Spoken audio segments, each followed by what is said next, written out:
যুক্তরাষ্ট্রের জন্য অশনি সংকেত। ইরান এনেছে সেই শক্তিশালী অস্ত্র যা দিয়ে ঘায়েল হবে মার্কিনীদের অত্যাধুনিক যুদ্ধ বিমানের বহর। তবে কি আছে ইরানের এই অস্ত্রে? এরই মধ্যে যুক্তরাষ্ট্রের MQ-9 মডেলের আত্মঘাতী ড্রোনকে ভূপাতিত করার দাবি করেছে ইরানের সামরিক বাহিনী, যাকে ঘিরে নতুন করে চাঞ্চল্য ছড়ায় পুরো মধ্যপ্রাচ্যে। অথচ মার্কিন প্রেসিডেন্ট ডোনাল্ড ট্রাম্প সম্প্রতি দাবি করেছিলেন ইরানের অস্ত্রের ভান্ডার ধ্বংস হয়েছে।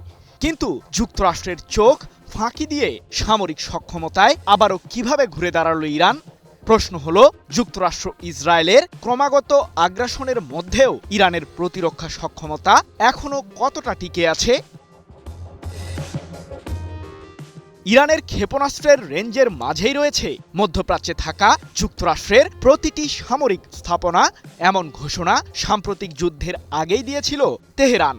তবে কেবলমাত্র ঘোষণা দিয়েই নিজেদের দায়িত্বের ইতি টানেনি ইরান।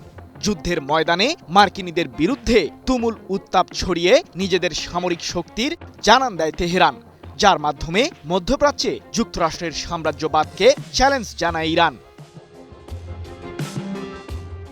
হরমুজ প্রণালী, পারমাণবিক ও ক্ষেপণাস্ত্র ইস্যুর জটিল সমস্যাগুলো সমাধানের জন্য ইরানের সাথে কূটনৈতিক তৎপরতা চালিয়ে যাচ্ছে মার্কিন প্রশাসন। তবে যুক্তরাষ্ট্রের প্রতিশ্রুতির উপর যে কোনোভাবেই আস্থা রাখা যায় না, সে বিষয়টি আবারও প্রমাণ করেছে মার্কিন কেন্দ্রীয় কমান্ড। ইরানের বন্দর আব্বাসে হামলা চালিয়ে মধ্যপ্রাচ্য জুড়ে নতুন করে উত্তাপ ছড়িয়েছে যুক্তরাষ্ট্র। তবে পাল্টা জবাবে কুয়েতে থাকা মার্কিন সামরিক স্থাপনাকে লক্ষ্য করে মিসাইল দিয়ে হামলা চালানোর দাবি করেছে ইরানের সর্বোচ্চ প্রতিরক্ষা বাহিনী IRGC।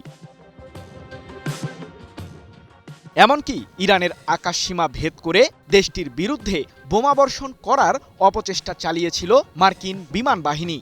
তবে তেহরানের কড়া প্রতিরোধের মুখে পালাতে বাধ্য হয় যুক্তরাষ্ট্রের যুদ্ধ বিমানের বহর। এই ঘটনার পর ইরান নতুন করে ঘোষণা দিয়েছে যে তাদের কাছে চলে এসেছে শক্তিশালী বিমান প্রতিরক্ষা ব্যবস্থা। কিন্তু বর্তমান প্রেক্ষাপটে কতটা তাৎপর্যপূর্ণ তেহরানের এই দাবি? যুক্তরাষ্ট্রের জন্য ভয়ঙ্কর বার্তা নিয়ে আবারও হাজির হয়েছে ইরানের সামরিক বাহিনী।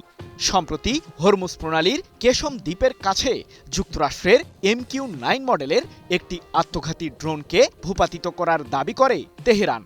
মার্কিনীদের ওই ড্রোনটিকে ঘায়েল করতে ইরানের সামরিক বাহিনী ব্যবহার করেছে তাদের বহরের এয়ার ডিফেন্স সিস্টেম আরাশ-ই কামাঙ্গির, যা যুদ্ধের ময়দানে প্রথমবারের মতো ব্যবহার করেছে ইরান।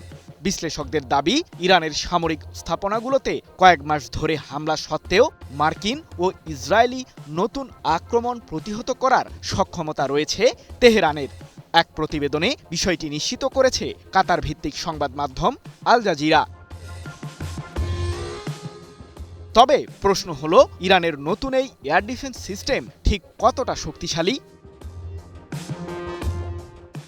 কি বুঝলেন ভাই? অনলি জেডাই চাই।